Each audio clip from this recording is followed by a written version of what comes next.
Estar no novo ano é importante, mas as estratégias são muito importantes. Você pode estar dentro de um novo ano sem a estratégia certa. E eu quero falar de 3 processos. São 3 fases que nós precisamos entender. Antes de acessar, existem fases. Para acessar, nós passamos por essas fases. Essas fases, você pode dizer assim: pastor, mas todos vão passar? Todos, já deveria estar na tela. 3 fases que você passa, 3 momentos. Diga assim comigo: nuvem. Fala sério, meu irmão, vamos com fé. Diga: nuvem, tenda e poço. Você já vai entender isso. Nuvem, tenda e poço. Eu lá tenho tenda, eu lá tenho nuvem, eu lá tenho poço. Todos têm. São 3 fases com as quais eu e você temos que lidar. São momentos que vão nos definir para acessar o que Deus tem para nós. É um novo ano, há uma expectativa, há um desejo por viver algo maravilhoso, mas também nós temos que entender as estratégias de Deus. Então, quando eu falo de nuvem, de tenda e poço, eu falo de fases.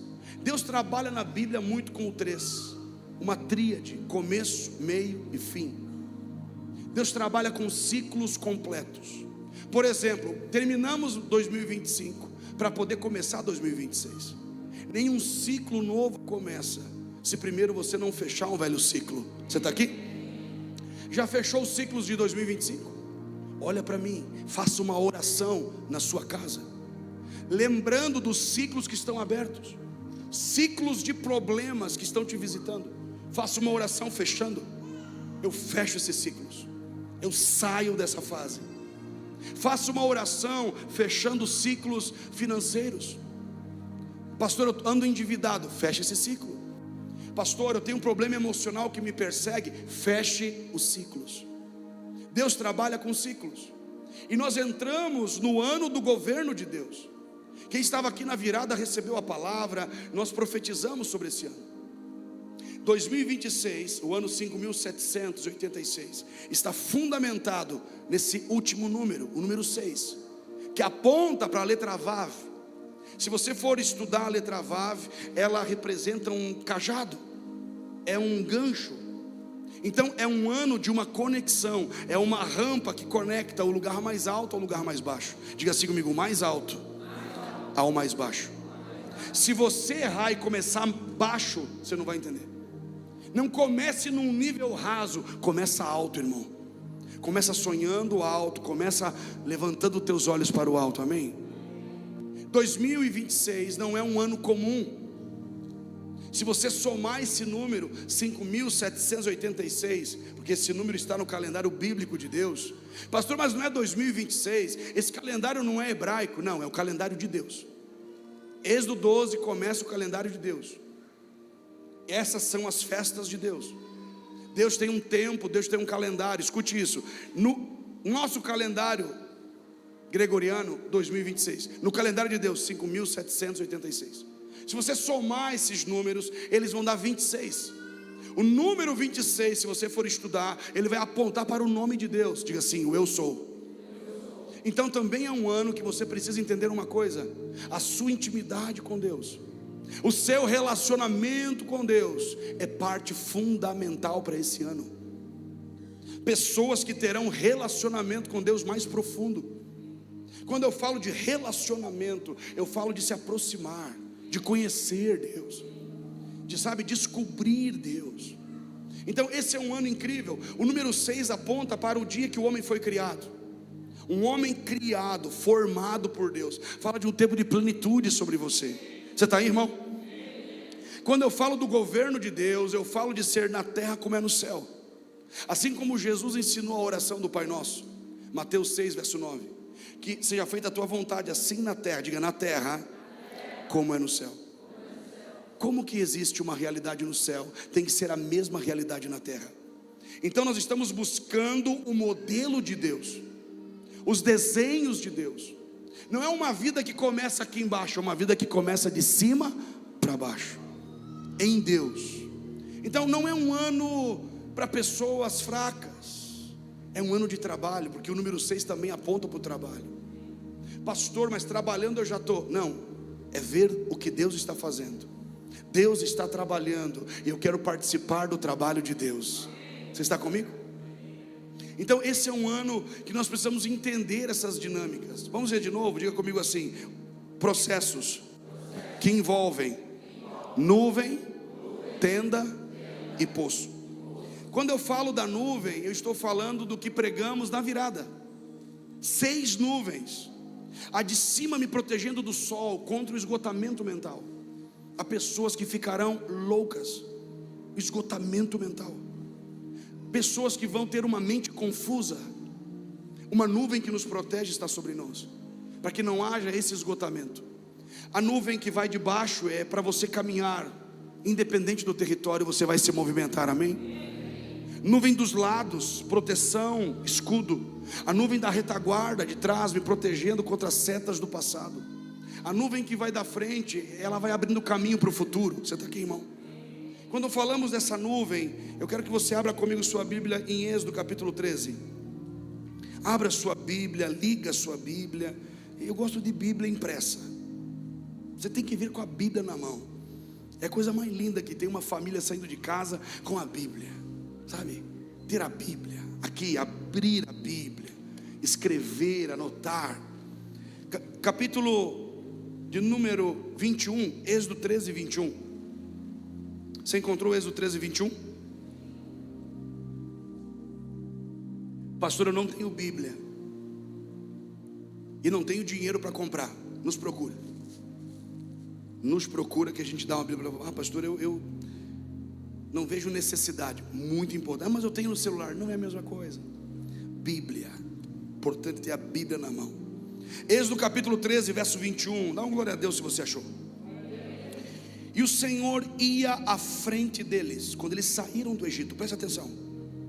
O Senhor ia à frente deles, de dia numa coluna de nuvem, para os guiar pelo caminho, e de noite numa coluna de fogo, para os iluminar, para que caminhassem de dia e de noite. Quando o povo sai do Egito, Deus está orientando o povo. Há pessoas que se orientam da forma errada. A nuvem era a presença visível de Deus. Se você olhasse de longe, você estava vendo a presença de Deus sobre o povo de Deus. Quando alguém olhar para você, alguém tem que saber que você tem a presença de Deus. E não é porque você tem um cocão e um saiotão, cara, né? Não é porque aquelas mulheres têm as pernas peludas, lembra? Você lembra das igrejas que não podiam se depilar as irmãs? Virar que nem umas chitas assim, tudo. Você lembra? Você não lembra? Você não é desse tempo. Você lembra? Eu lembro. Não podia, porque tudo era não, aí a saia era que era comprida, mas a língua era mais comprida que a saia. Você lembra também? Eu sou desse tempo. Eu sou. Infelizmente, a gente acredita que ter a presença de Deus é a roupa, é a linguagem evangélica, e não é isso. É ter o caráter de Jesus. Na nova aliança, a presença de Deus está dentro de você. Diga assim: o Espírito Santo em mim é a presença de Deus. É lindo. Então a presença de Deus não sai, ela fica se você tiver relacionamento com o Espírito Santo. A nuvem orientava o povo. O povo estava caminhando. Você notou no texto? E a nuvem, Deus ia à frente. Deus ia do lado? Atrás? Qual é o lugar que Deus ocupa na sua vida? Olha para mim. Qual é o lugar que Deus ocupa na sua vida? Deixar que Deus vá na frente é sair de cena para que Deus apareça. Deixar que Deus vá na frente é perguntar para Ele: o que eu faço agora? E diz que Deus os guiava para que eles andassem pelo caminho. Escute isso. O que nós precisamos hoje entender: a nuvem é a presença de Deus conosco. Não é simplesmente um culto de domingo, é ter uma vida guiada por Deus, orientado por Deus. O que eu faço agora? Quem anda guiado pela presença não é pego desprevenido. O Senhor os guiava pelo caminho. Diga assim: há um caminho. Agora eu pergunto para você: será que você está sendo guiado pela presença? O que orienta você?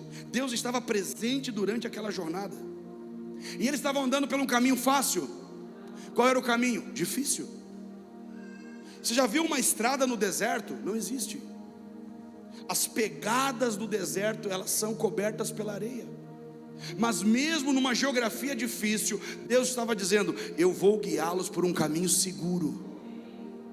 Aprenda uma coisa: quem anda guiado por Deus sempre andará na direção certa. O nosso problema hoje é que há uma geração desorientada. Há pessoas que não estão sendo orientadas por Deus. Há uma igreja que não é orientada pela palavra. O que está orientando você? O que orienta você tem o poder de governar você. E o povo ia sendo guiado por Deus, para que caminhassem só uma fase. Olhe bem, caminhassem de dia e de noite. Diga assim comigo: aonde há a presença de Deus, há movimento.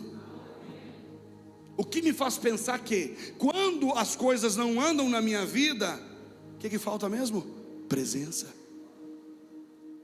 Não é força, não é por força nem por violência, mas é pelo Espírito. Quer dizer que aquilo que não se move na sua vida, não se move porque a presença não está ali. E eles estavam sendo guiados pela presença. Esse povo que caminhava de dia e de noite, se movimentava. A gente precisa discernir isso, irmão. Havia um discernimento. Eles precisavam andar, e para andar eles tinham que discernir. Essa nuvem não ficava parada, ela se movia. Pessoas que têm a presença de Deus não estão paradas. Tem gente parada há muito tempo no mesmo lugar, na mesma situação. Pessoas que têm a presença estão sempre transicionando. Diga assim: de um nível a outro. Se o teu nível espiritual não aumentar esse ano, não culpe a igreja, é você. Amém, irmão? Glória a Deus, irmão. É porque não tem nada na igreja, é porque a palavra não é ensinada, é porque você não está vendo os movimentos de Deus. Diga assim: discernimento, para entender os movimentos de Deus. Você se move? Deus se move, e eu me movo atrás de Deus. Não escolha lugares, deixa Deus guiar você aos lugares. Então eles tinham que discernir os movimentos de Deus. Quando a nuvem parava, eles paravam. Quando a nuvem se movimentava, eles se movimentavam com a nuvem.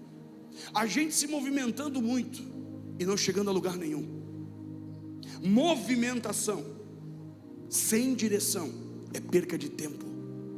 Tem gente trocando de profissão a toda hora. Começa um negócio e não dá certo, começa outro e não dá certo. O que tem de errado? Presença. O que está orientando você?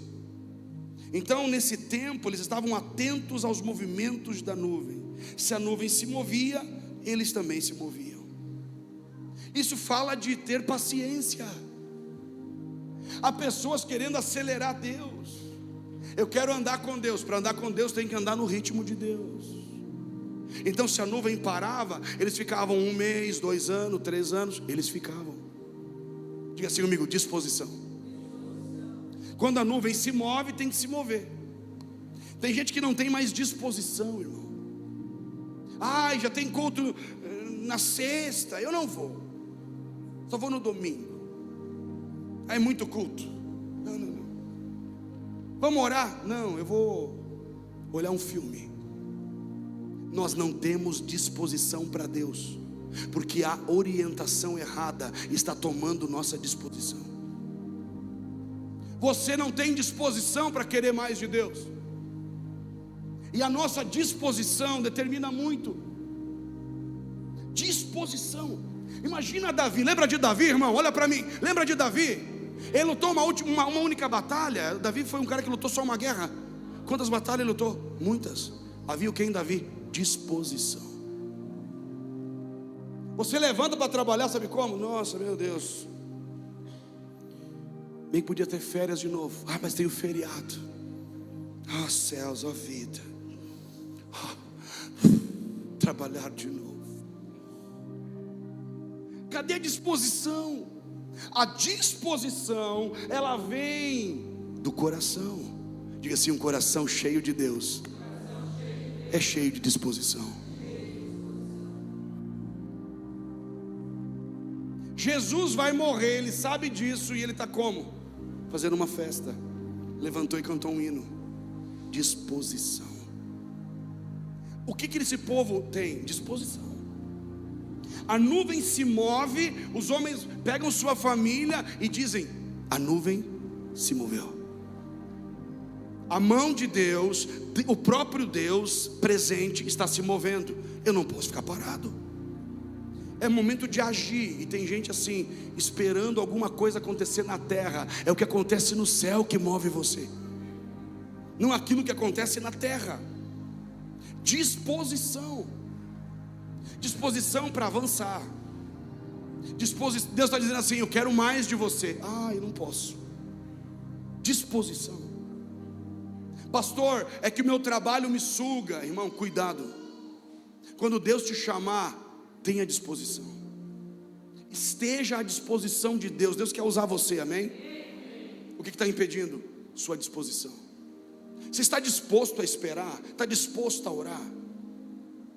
Está disposto a pagar um preço? O que nos falta é disposição. Tudo a gente está ativo, tudo, mas para Deus, que cansaço, estou moído, não para essa adoração, meu Deus, chega. Eu estou que nem ali o morto ali, ossos, vai de ossos soldados, eu estou um osso. Quando se trata de coisas que te dão prazer, você tem disposição. Longas horas de Netflix, muita disposição. Uau! O Senhor te chama para um tempo de intimidade, acabou a disposição. Aqui fala de disposição, mas também fala de apego. Diga assim comigo: se movimentar. É interessante isso. Eles têm disposição, e também nessa disposição entender que eles se movem por isso. O que move você? O que moveu você para essa igreja? Olha para mim. O que moveu você para esse lugar? Oi? O que movimentou você essa semana? Não, pastor, eu levantei para trabalhar. Irmão, seu trabalho nem sempre pode te movimentar. O que está movendo você? Amanhã pela manhã, o que vai mover você? Aquilo que te motiva, te movimenta. Diga assim: o que me motiva, fala com fé, o que me motiva, me movimenta. O que me motiva? O dinheiro? Nem sempre tem. Aplauso? O que me motiva? A presença.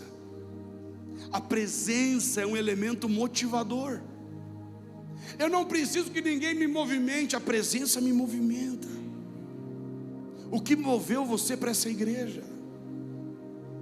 O que te trouxe para cá? Um dia uma pessoa me disse: não, estou aqui por causa do fulano. Meu irmão, você tem que rever seus conceitos.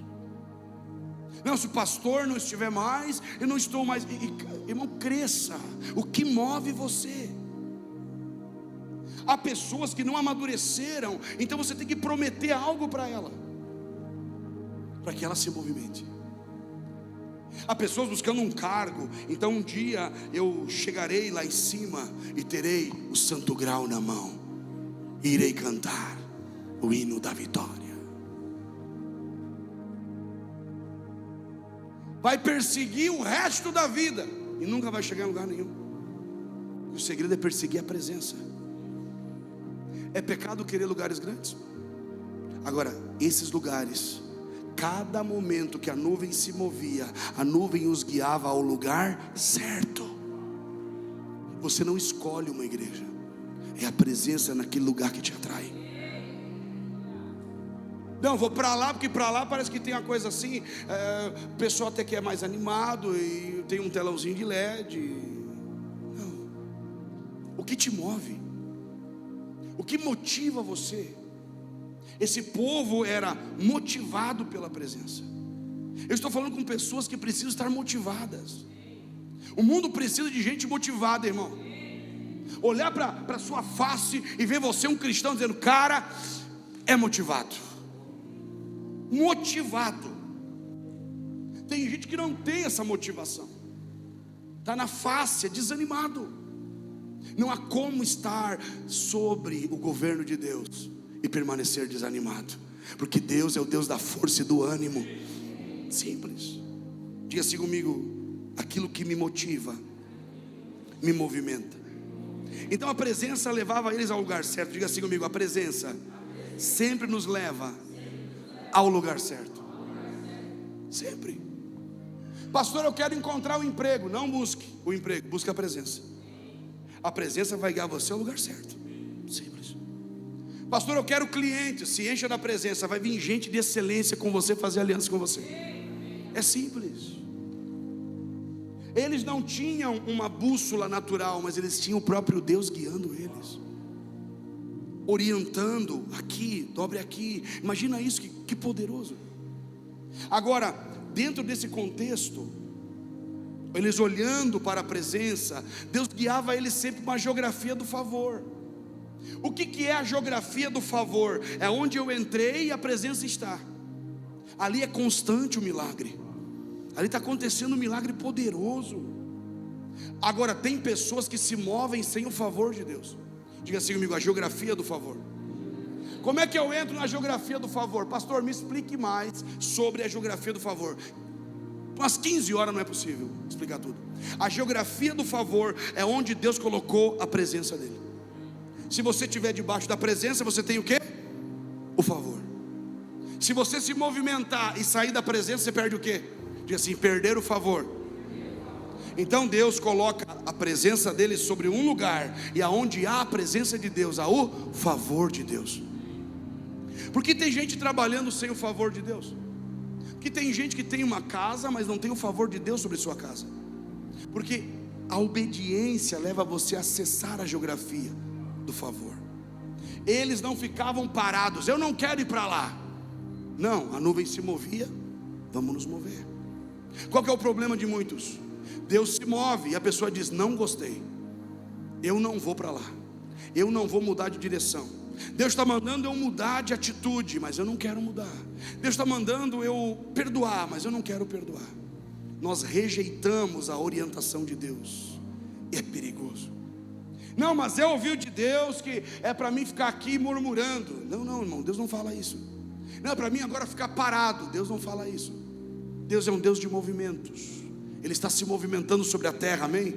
Os olhos do Senhor passam sobre a terra. Havia uma influência. O que está te influenciando hoje? O que te trouxe para essa igreja? O que te moveu para cá? Tem que ser a presença de Deus. Não pode ser pessoas, não pode ser uma oportunidade, tem que ser o próprio Senhor. Essa deve ser a sua motivação. Está comigo? Então Moisés era esse líder que tem um discernimento profético. Diga assim, uma unção profética para discernir os movimentos de Deus. Nós temos que ter alguém com visão para entender o que Deus está fazendo. Moisés olhava o que Deus estava fazendo e guardava para si, compartilhava. Diga assim comigo: interpretação e aplicação. Você pode ter interpretado algo, mas sabe aplicar? Entre a interpretação e a aplicação tem um processo. E esse processo é onde entra a voz profética.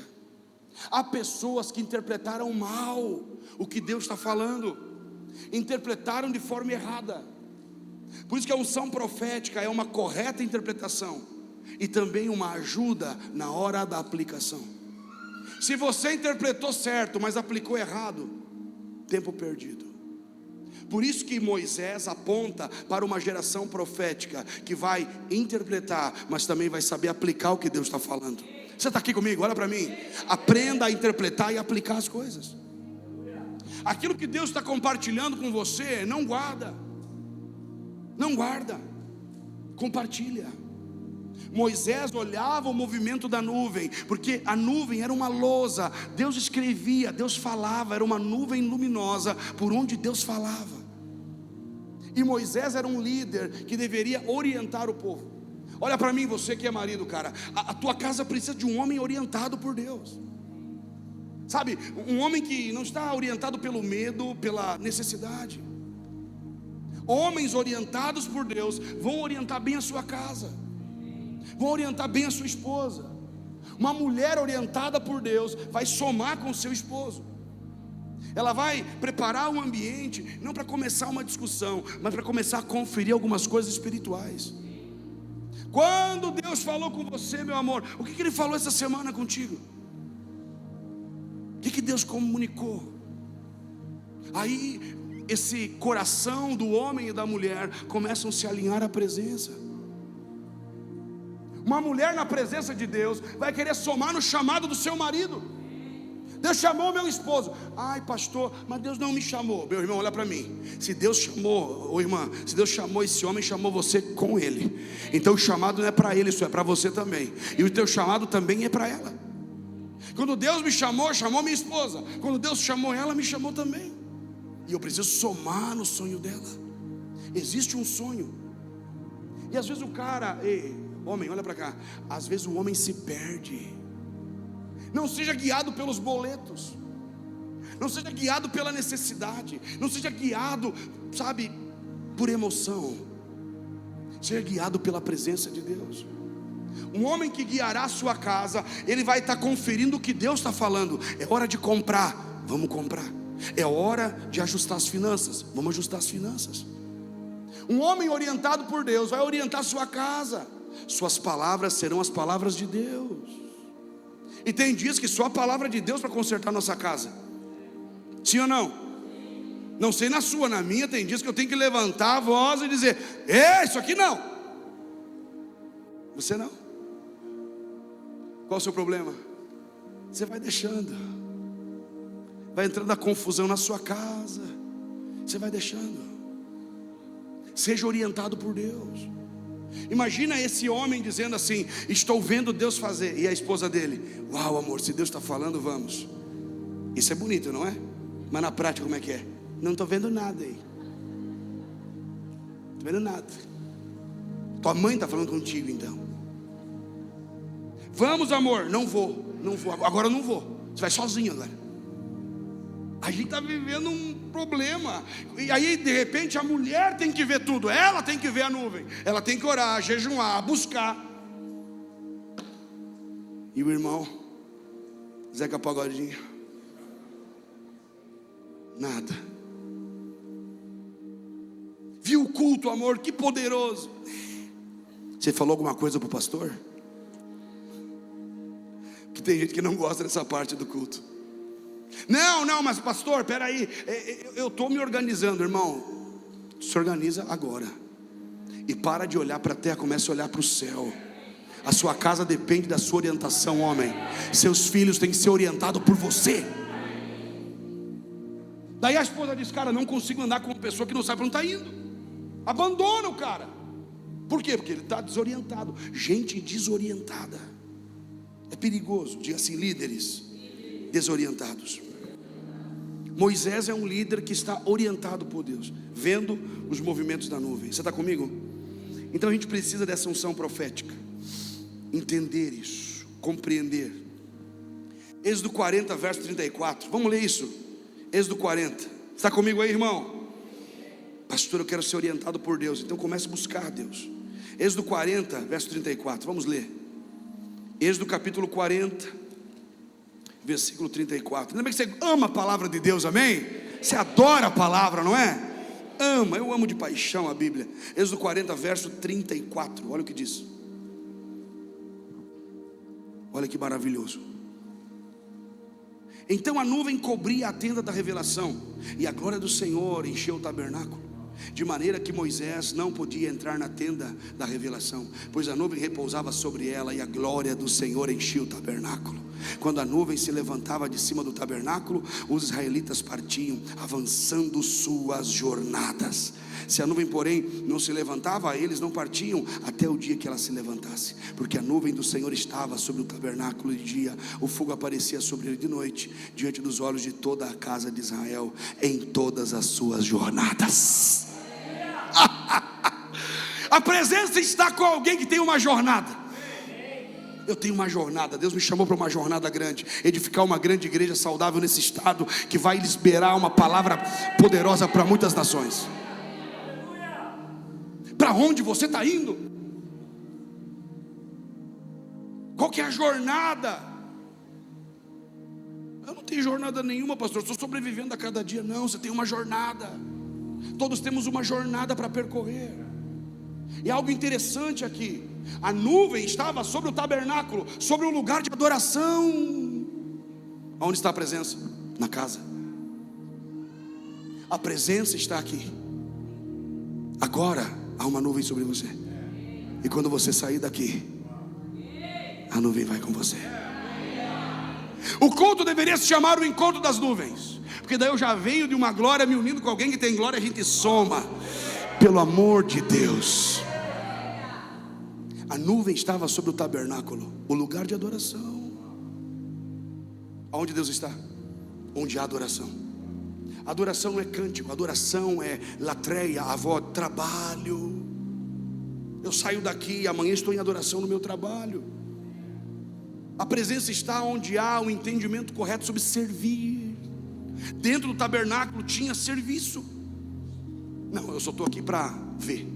Irmão, se você congrega nessa igreja, você não é um espectador. Você não é uma multidão que veio para olhar. Você tem que entrar no que Deus está fazendo aqui. Servir. Não, mas eu não sei pregar. Meu irmão, tem coisas tão poderosas, muito maior do que pregar. A gente acha que fazer para Deus é fazer alguma coisa aqui. Aqui não tem nada. Aqui as pessoas idolatram um ambiente de uma plataforma, mas não é isso. Servir é amanhã, é depois, é depois. Diga, uma vida servindo a Deus. Você serve a Deus de tempo integral? Lá no seu trabalho, se Deus quiser falar com alguém, Ele pode usar você. Você tem que entender isso. Deus pode mudar a tua agenda. A presença estava sobre o tabernáculo. Ela vinha, a glória vinha naquele lugar, a tenda da revelação. Vinha a glória, se estabelecia no tabernáculo. Deus aparecia, havia adoração, havia devoção. Eu pergunto para você, olha que coisa poderosa. A presença permanecia sobre aquele lugar.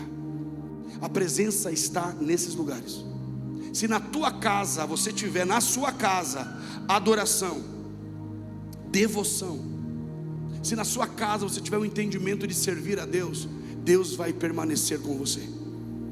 Diga assim comigo: a presença vem sobre lugares onde existe serviço, adoração e sacrifício.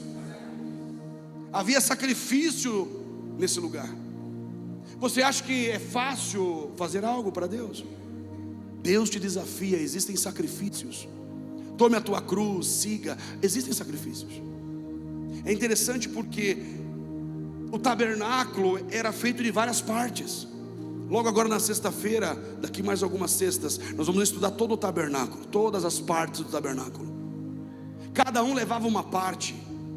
Cada um tinha uma parte de um lugar. E quando a nuvem parava, você tinha uma parte, eu tinha outra. A gente vinha e somava. Diz assim, meu, cada um é responsável pela sua parte. Cadê a sua parte, irmão? Cadê a sua parte? Cadê as almas que você tem que ganhar? Cadê as pessoas que você tem que tocar? Cadê a sua parte? A nuvem para, todos vêm e somam. A minha parte deixa de ser minha, é nossa. O seu dom, a sua habilidade, somado. Pastor, mas eu não sei pregar, eu não sei cantar. Irmão, a sua parte pode ser interceder, orar. A sua parte pode ser botar a mão na massa. Onde está a sua parte? Quando a nuvem parava, eles somavam, cada um trazendo a sua parte. Fala para o irmão do seu lado, cadê a sua parte? Ai, eu não tenho tempo, sabe? Cadê a sua parte? Para que a obra seja concluída, você tem uma parte. Há algo que você tem que eu não tenho. Então nós temos que somar ambas as partes. A gente segurando, dizendo, não, não vou entregar. Esse é o momento de você somar. Amém? Soma com a sua parte. Segundo nível do processo é a tenda. Diga assim comigo, Deus estava no meio deles. Você percebe que o povo foi chamado a sair do Egito e viver uma vida como peregrinos. Deus os chama para morar em tendas. Compreenda uma coisa: hoje você mora numa casa de alvenaria, de madeira, não sei, mas houve um tempo onde a tenda era uma casa móvel. Diga assim: uma tenda é uma casa móvel. Por que móvel? Porque Deus se movia. Deus se movia, eles desmanchavam o acampamento, guardavam a tenda e seguiam Deus. A tenda fala de uma casa. E para ter tenda tem que ter sacrifício, porque a maioria das tendas era feita de pele de animais. Então ninguém tem uma tenda, uma casa sem sacrifício. Ninguém tem um casamento abençoado sem sacrifício. Ninguém tem uma casa próspera sem sacrifício. Nós queremos as coisas fáceis, mas para ter uma tenda, uma casa, exige um sacrifício. E é interessante que no meio do deserto, cercado por diferentes culturas, eles não eram influenciados por essas culturas erradas, porque o que prevalecia era a cultura da sua tenda. Qual é a cultura da sua tenda? Na sua casa tem uma cultura de oração? Na sua casa tem uma cultura de adoração? Qual que é a liturgia da sua casa? Lá vocês sentam à mesa, vocês conversam sobre as coisas do reino. A sua tenda é a sua vida. Pedro vai dizer que quando essa tenda terrena se desfizer, nós temos uma tenda eterna, um corpo glorificado. Essa tenda aponta para uma habitação móvel. Fala de estar preparado para se mover. Diga assim: preparado para se mover. Tem gente que Deus está dizendo: vamos, vamos, e ele está lento. Pior, apegado. Já viu gente apegada? Deus dizendo: deixa essa pessoa. Ela vai assim, apego emocional. Deus dizendo: troca, esse endereço não é mais seu endereço, você vai para lá. Ai, não, era a casinha de mamãe, no cortiço de mamãe, não dá, era a Vila do Chaves, eu gostava. Sai daí. Não. Há pessoas que têm apego emocional. O apego pode gerar em você distrações e, pior, te atrasar no processo. Existe um nível de apego que te atrasa. Gente apegada em coisas, gente apegada em lugares, gente apegada. Deus dizendo: deixa e vamos. Não consigo deixar. Há pessoas que têm um apego emocional a outras pessoas. Não, mas se o fulano não for, eu também não vou. Não, mas se o fulano parar, eu paro. Cuidado, esse apego emocional pode destruir você. A tenda é a movimentação de quem está vendo Deus se movimentar, e agora eu tenho que levar a minha vida, a minha casa a se movimentar. Não é só você, é a sua casa que tem que se movimentar. Pastor, eu nem tenho família ainda, eu sou solteiro. Logo você terá uma família. É bom você entender essa realidade de uma tenda. Dentro dessa tenda, dessa casa, essa casa era firmada sobre uma liturgia espiritual. Diga assim comigo: a cultura do céu. Você profetize sobre a sua casa, isso é a cultura do céu lá, irmão. Essa família debaixo de uma cobertura. Pastor, eu não acredito em cobertura. Irmão, está aqui. O que é uma tenda? Cobertura, proteção. Um marido que cobre a sua casa, um marido que protege, uma esposa que cobre as fraquezas. Cobertura espiritual, uma tenda. Nós somos uma tenda. Temos uma cobertura para pessoas que escolheram essa igreja. É uma tenda, é uma casa, é um ambiente. Pastor, mas uma tenda móvel, o vento pode soprar, com certeza. Por isso que as estacas têm que estar firmes. Você tem que estar em Deus. Se a pessoa A sai fora, você permanece. A, B, eu permaneço. A minha tenda tem que permanecer em Deus. Eles tinham esse entendimento de uma cultura que operava a partir daquele lugar. Cada tribo habitava na sua tenda. Judá de um lado, Zebulon do outro, Naftali do outro. Cada família debaixo de uma cobertura. Qual que é a cobertura sobre a tua casa? Qual que é a autoridade sobre a tua casa? Quem cobre a tua casa? É Deus? É Jesus? O que estabelece segurança para você? A tenda fala de proteção, segurança. E dentro desta casa, debaixo de uma cultura, ou sobre uma cultura, eles viviam, eles ensinavam. Eu gosto muito de Abraão. Lembra de Abraão, irmão? Lembra de Abraão? Abraão é um homem que nas suas peregrinações, ele habita em tendas. E cada lugar que ele estabelece uma tenda, ele também estabelece um altar. Diga assim: aonde tem tenda, vamos lá, diga: onde tem tenda, tem que ter altar. O que faz a tenda cair? É a falta de altar. Altar é oração. Altar é sacrifício. Não, eu quero ter um casamento legal, pastor, mas eu não quero me sacrificar. Não existe isso. Não faça o outro se sacrificar, você tem que se sacrificar. Altar é comunhão com Deus. O que destrói uma tenda? A falta de comunhão com Deus. Saiba quando você está na presença, e também saiba discernir quando você não está na presença. Você se conhece fora da presença?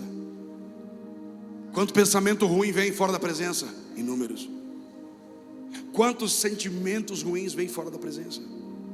Saiba discernir quando você está na presença e quando você não está na presença. Eles estavam nesse ambiente.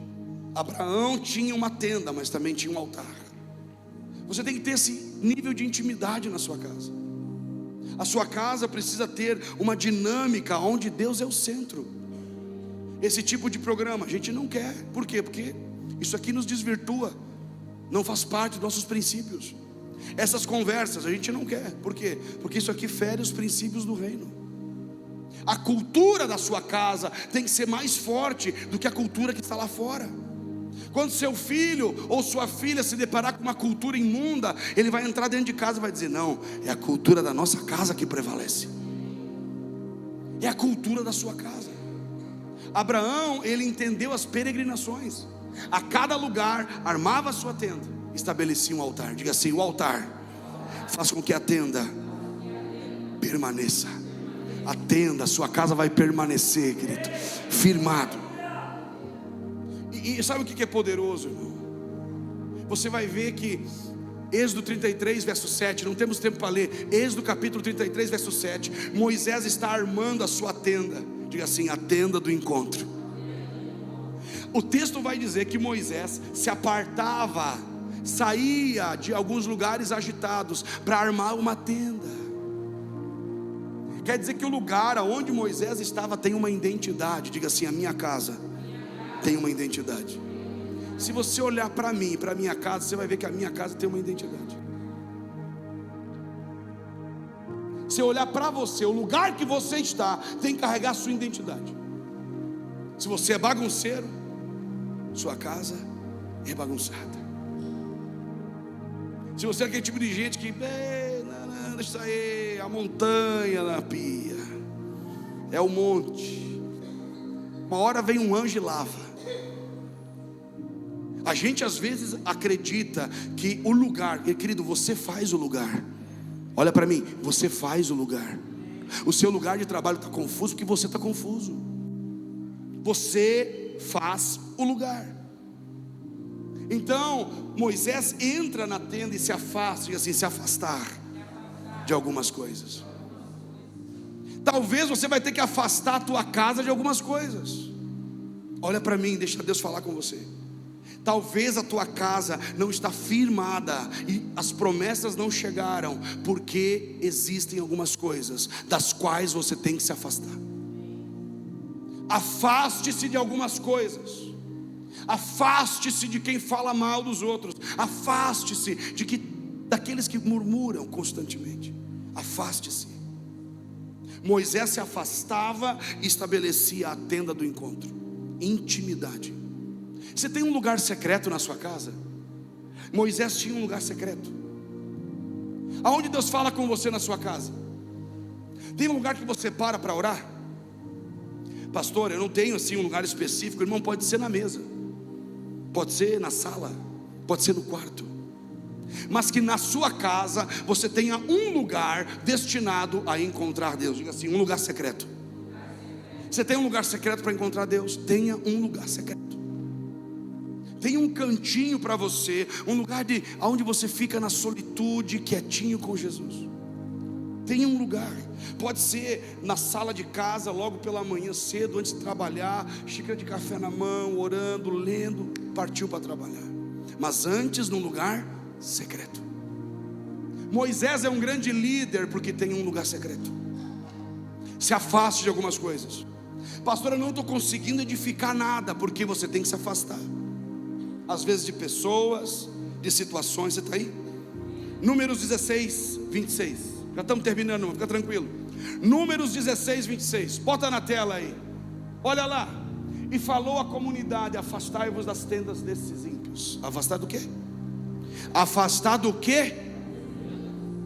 Cuidado com as tendas que estão perto da tua tenda. Aqui nós estamos vendo a rebelião de Coré, Datã e Abirão. Esses homens se reuniram com outros homens da comunidade de Israel, estão atacando a liderança de Moisés, rebeldes, dizendo: tudo bem, Deus fala com ele, mas também fala com a gente, vamos dividir as coisas. Agora, esses homens estão recebendo uma sentença de Deus.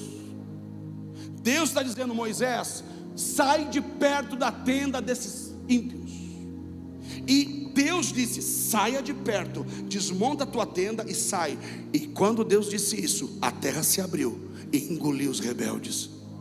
Você está me ouvindo? Há pessoas sendo engolidas pela terra. Projetos somem, saúde some. A terra se abriu, leia o texto em casa, e engoliu todos eles. Tira a tua tenda de perto do rebelde. A pessoa começou a ir numa linha que você diz: cara, isso aqui está ferindo os princípios, sai de perto. Porque se você se aproximar dessa pessoa, alguma coisa ruim dessa pessoa pode ser transferida para você, e a sua tenda também pode ser engolida. Diga assim: a sentença sobre a rebelião.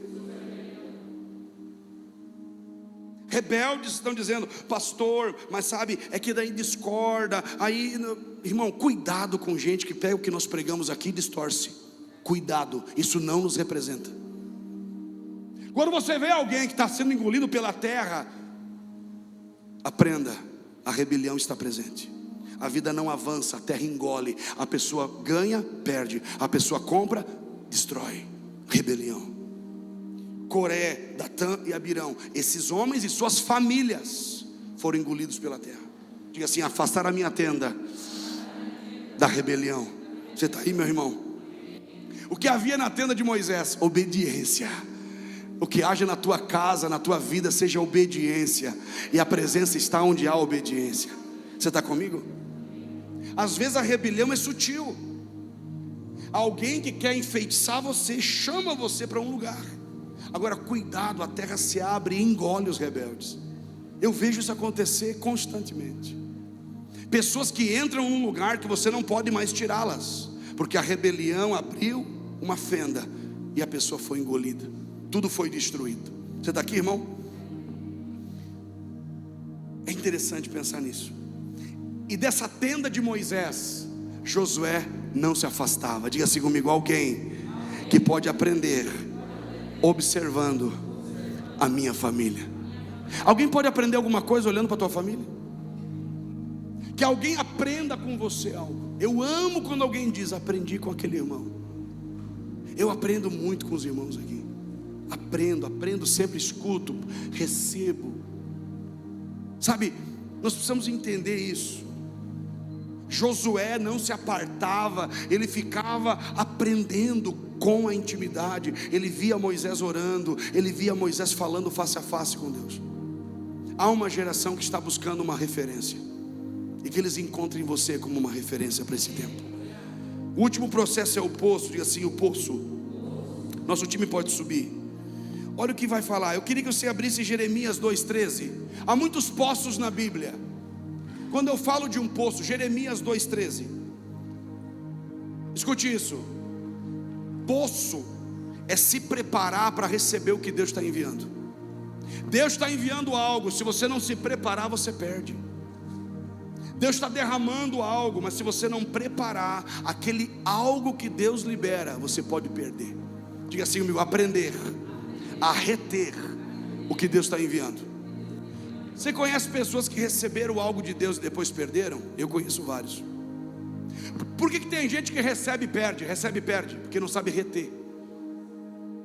Um poço tem que ser construído. Um poço não nasce poço, tem que ser cavado, preparado, tem que ser desenvolvido. Jeremias 2,13, olha o que diz: porque o meu povo cometeu 2 delitos, eles me abandonaram a fonte de águas vivas e cavaram para si cisternas furadas, poços furados, que não retém água. Diga assim comigo: cisternas rachadas. O povo não confiava em Deus, deixou de confiar na fonte e passou a confiar no seu próprio braço. Escuta aqui, você que acredita que você tem, que você sabe, tome cuidado. Eles cavaram cisternas rotas. Querido, isso aqui é trabalhar em vão. O que é um poço rachado? É um poço que não retém.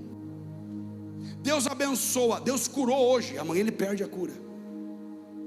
Deus deu prosperidade, amanhã a pessoa está na miséria. Por quê? Porque estão tirando a confiança que deveria estar no Senhor, estão depositando em coisas. Você está aqui? Um poço também aponta para a prosperidade. Teve um tempo que a água era mais valiosa que o ouro. Então quando alguém chegava num lugar, a primeira coisa que a pessoa fazia: um poço. Quando eu me mudei para o sítio, a primeira coisa que fizemos: vamos encontrar um poço. Diga assim: autoridade territorial. Você pode estar num lugar, mas se você não se aprofundar em Deus, você não tem autoridade. Há pessoas que têm uma empresa, mas não têm autoridade sobre a empresa. Há pessoas que têm uma família, mas não têm autoridade sobre a casa. A autoridade tem que ser cavada, tem que ser aprofundada em Deus. Diga assim: se aprofundar em Deus. E quanto mais profundo é o poço, mais água. Quanto mais sua vida é profunda em Deus, mais você vai fluir, meu irmão. Diga assim comigo: não dominar a fonte. Tem gente que cava, encontra Deus, quer dominar Deus. Deus, agora você tem que me apoiar. Deus, você tem que me abençoar. Não domina, ninguém consegue dominar o Espírito Santo. Deixa que o Espírito Santo governe sobre você. Sabe o que é as cisternas furadas? Sabe o que é uma cisterna rota? Um poço furado, um poço com rachaduras? As nossas vontades. Quando nós temos as nossas vontades, os nossos desejos, quando nós queremos os nossos planos, isso é uma cisterna rachada, não retém. Agora aprenda uma coisa: para o poço ser limpo, a água tem que passar. Se a água não passar pelo poço constantemente, o que acontece no poço? Limo. Dá uma olhada para o seu lado aí. Está criando limo esse irmão aí. Tem gente criando limo. Deus deu um dom, mas ele não flui. Não, vou esperar mais um pouco. Vai esperar Jesus volta, o cara não usou nada do dom. Tem crente criando limo. A Bíblia do cara tem limo na capa, não lê. A água tem que passar, o Espírito Santo tem que passar por você, para você ser limpo. Tem gente criando limo, irmão. O que é o cara que está criando limo? Ele está num ambiente, mas ele está parado. A água não limpa, o Espírito não passa por ele.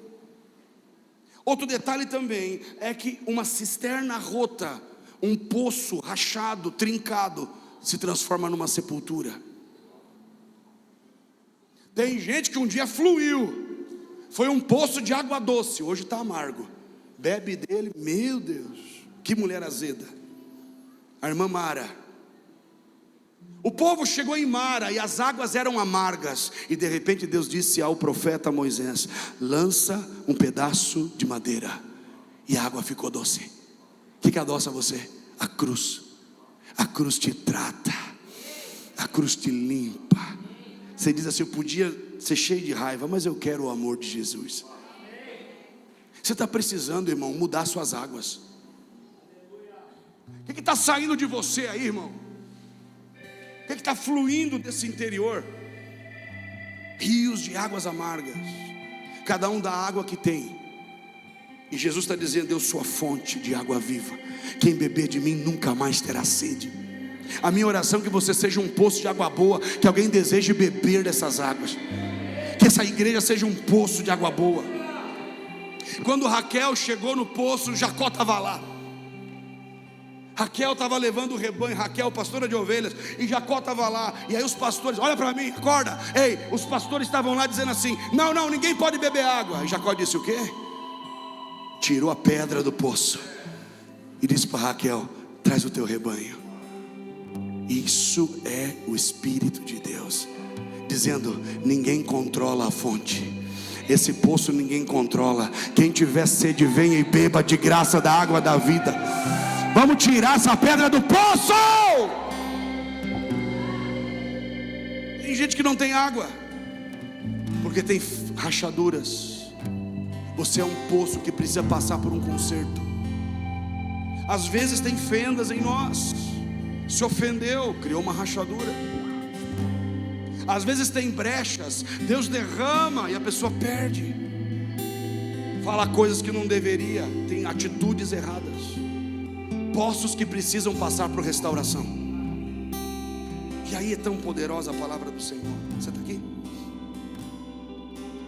A gente precisa entender a restauração desses poços.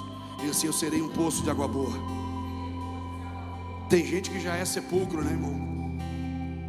Tem gente que um dia tinha a unção de Deus, tinha alegria, você olhava nos olhos dele, ele tinha uma chama, uma paixão por Jesus. Agora você olha para ele e parece um sepulcro, está morto.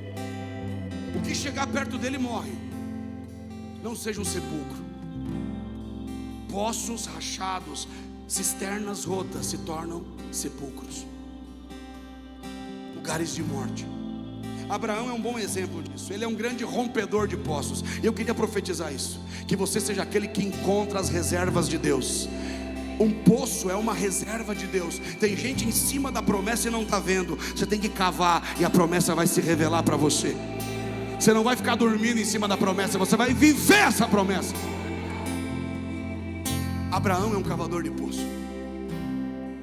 E na época não tinha aquela maquininha. O que ele tinha? O Espírito do Deus vivo. Abraão andava: pode cavar aqui. E eles começavam a cavar.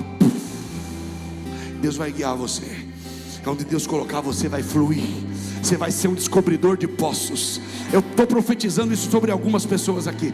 Você vai chegar nos lugares de terra dura e vai dizer: peraí, aí tem terra dura, mas vamos cavar porque vai fluir água limpa. Abraão cavou os poços, morreu. Gênesis 26, 12. Gênesis capítulo 26, verso 12. Vem Isaac, o filho de Abraão. E foi para onde? Foi aonde? Cada lugar que o pai havia aberto um poço, Isaac foi visitar os poços do seu pai. Você sabia? Olha para mim. Sabia que você pode ter herdado um poço de alguém? Eu herdei o poço de oração da minha mãe. Eu herdei o poço de renúncia da minha casa. Eu herdei um poço de unção da minha família. Você pode ter herdado um bom poço, mas também pode ter herdado um poço ruim. Então deixa aquilo que é ruim de lado e começa a buscar os poços. Sabe, a herança familiar abençoada, o destino profético da sua casa. Isaac foi lá e revisitou os poços do seu pai. A minha oração é que daqui 30 anos haja uma geração passando por aqui dizendo: aí tem poço. Lá em Parobé teve uma geração que abriu poços de unção. Pega a tua, pai, começa a cavar. Vai desistir da tua empresa? Começa a cavar. Vai desistir do casamento? Começa a cavar. E aí Isaac vai revisitar o que já estava cavado, só precisava ser aberto. Vou te dar aqui um segredo espiritual. Tem coisas que você não vai fazer. Você só vai chegar em um lugar onde muitos profetizaram. Escuta isso. Aonde muita gente profetizou, aonde muita gente cavou o poço, está lá prontinho. E você vai chegar e vai se conectar e vai dizer: eu estou aqui para receber a água desse poço. Que seja liberado do céu agora essa promessa que ficou retida há 100, 200, 300 anos. Brasil, tu tens promessas retidas que não ficarão detidas, porque há uma geração dizendo: brota o poço! Brota o poço em Parobé, brota o poço em Taquara, brota o poço em Três Coroas, brota o poço, igrejinha. Tem dono esse poço? É do Senhor. Eu estou aqui só para tirar a tampa e dizer: pode beber. Mas era prostituta, deixa beber da água da vida para ver. Era alcoólatra, deixa beber da água da vida para ver. Era viciado, deixa beber da água da vida para ver. Pode deixar beber essas águas que curam. E aí Isaac começou a cavar. Meu Deus,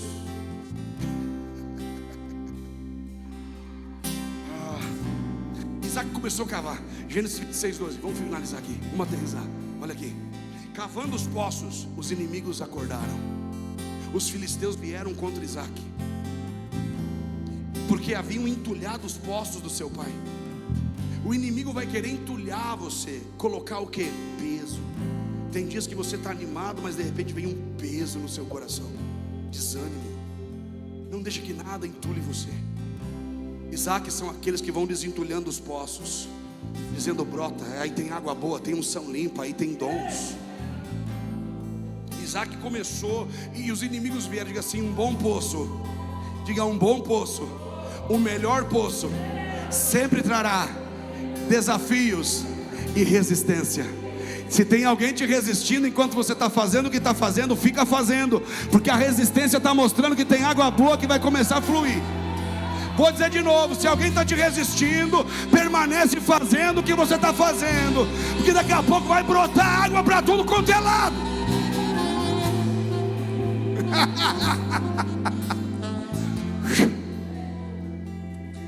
Tem lugar que quer roubar a tua unção, e tem lugar que quer ativar a tua unção. Nós queremos desentulhar você, irmão. Eu quero que alguém diga: lá naquela fábrica, lá naquela empresa, tinha lá um homem trabalhando e de repente começou uma onda de cura. Lá na praça tinha uma mulher orando pelas pessoas e de repente o cego começou a ver, o paralítico começou a andar. Eu quero que esses poços comecem a ser abertos. Se abra para Deus. Isaac começa a cavar e o inimigo começa a atacar ele. Escute, quando você estiver cavando no lugar certo, o inimigo vai tentar te atacar. E tentou atacar Isaac. Isaac resistiu, até que ele foi cavando, encontrou Rilbote, lugar de expansão. Não desista, vai cavando. Você está chegando em Rilbote, lugar de expansão. Eu vim profetizar sobre você nessa noite. Nós temos tudo isso. Nós temos a nuvem, nós temos a nossa tenda e nós temos o poço em uma única pessoa, Jesus. Ele é a nossa nuvem de proteção. Ele disse: eu não vos deixarei órfãos, estarei sempre com vocês. Ele é a nossa nuvem que nos conduz. Ele é a nossa tenda que nos abriga. Ele nos protege debaixo das suas asas. Ele também é o nosso poço de água limpa e inesgotável. Em Jesus nós temos essa plenitude. Então eu vim chamar você para fazer uma coisa hoje. Anda debaixo da nuvem, meu irmão. Deixa Ele orientar você, deixa Ele guiar teus passos. Pega a tua tenda, pega a tua casa e diz: aqui é uma cultura do céu. Cultura do Egito não entra na minha casa, cultura mundana não entra na minha família. Começa a andar e logo logo você vai chegar em Rilbote. O lugar da expansão está chegando para você. Vamos lá, fique em pé nessa noite. Há uma graça de Deus sendo derramada. Você vai tomar a Santa Ceia. Essa ceia hoje é a confirmação.